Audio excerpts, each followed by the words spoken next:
શિયાળાનો ઋતુ આવ્યા તો ઠંડી બહુ પડે તો કોઈ બીડું ન ઝીલે ભાઈ. આ ટાઢનું તળાવમાં બેસતું રહેવું એ કરતા મરી જવું સારું ચેતા. અને ભાભો બિચારો આમાં આમાં આમાં હવા લગન બેઠો રહ્યો તળાવમાં.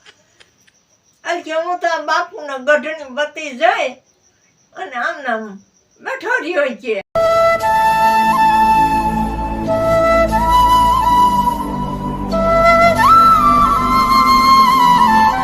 રામચંદ્ર ભગવાનની છે, કૃષ્ણ કનૈયા લાલ કી છે, દ્વારકાધીશની જય, સનાતન ધર્મની જય. એક નાની એવી વાર્તા કરી નાખું. એક નાનું એવું ગામ હતું. પછી એમાં એક નજીક જ તળાવ મોટું ભર્યું છે તો માણસ બુડી જાય એવું તળાવ આમ તો. અને શિયાળાનો ઋતુ આવ્યા પોહ મહિનો તો ઠંડી બહુ પડે.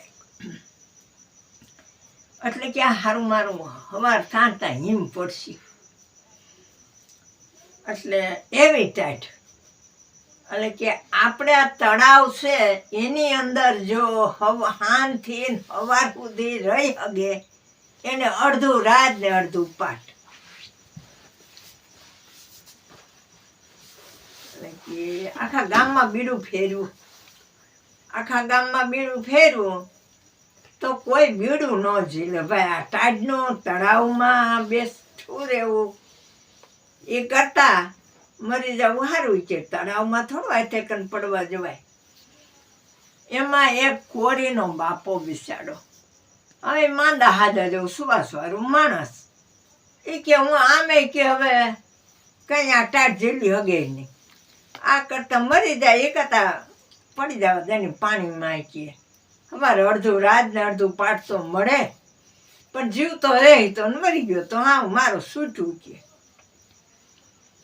આને બીડું ઝીલું ભાભાએ કે આમ કે પણ જો મારો પોલીસનો પેરો છે માથે કે. એટલે ભલે નહીં હોય કે એમાં શું છે.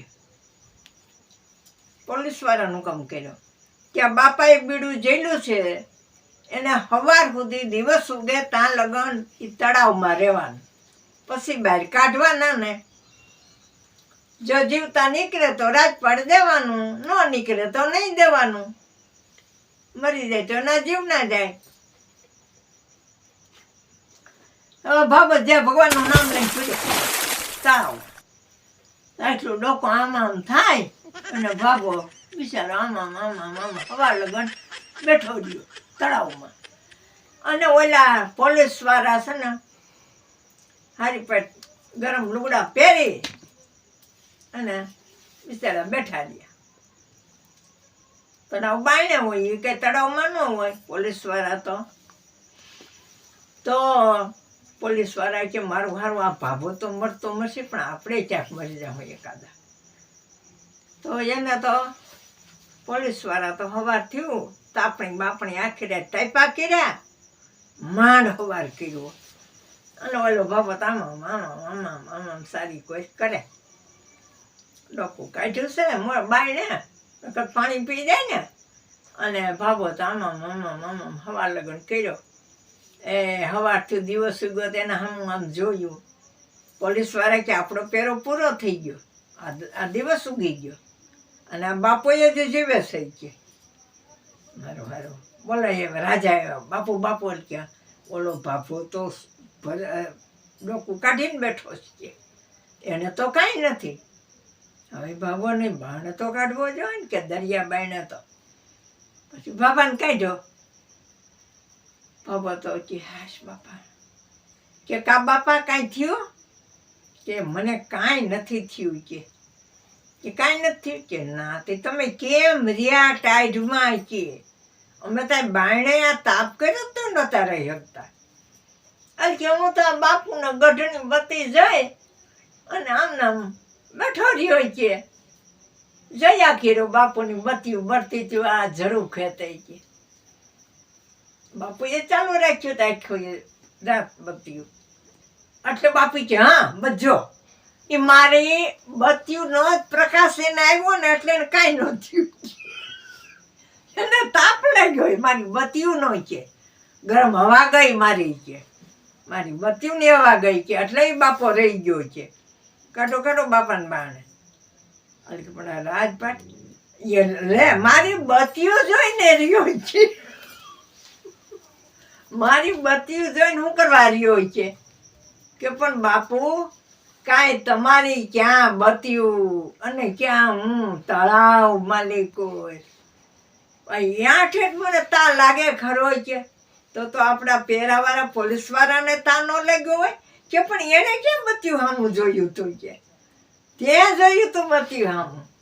અરે બાપુ મારી મહેનત જોવો, તમને દયા આવે તો દ્યો, ન દયા આવે તો કાંઈ નહીં. ના એમાં દયા બયા ન હોય કે મારી બત્યુંની હવા તમને આવી ને પ્રકાશ જો આ બત્તીનો પડ્યો ને એટલે મને ઠંડી ન વાય. લ્યો બોલો હવે એનું શું કરવું? આવા નાટા મને હતા એને રાજમાં રજવાડું ઉઠી નાખવું કર્યું. બોલો ભાગો તો બિસાડો ઓલો આવી તૂટેલ ખાટીમાં પાછું બેસી ગયું. વળી ગામના મીંડા કે બાપુ આપણે અહીંયા ન કરાય અને એ ગરીબ માણસ છે, એ બાપો મરી ગયો હોત કાંઈ તમારી બત્તીઓને તા ઠેઠ ન્યા ઠેઠ આવે ખરો છે. એટલે કે હા મારી બત્તીને સામું જોયું ને એટલે એને તા આવ્યો ને એમાં એ બસી ગયો છે. ઠીક પૈસે પણ આ એની જિંદગી કોઈ તોડનાર નથી, તૂટી હોય તો કોઈ હાંધનાર નથી.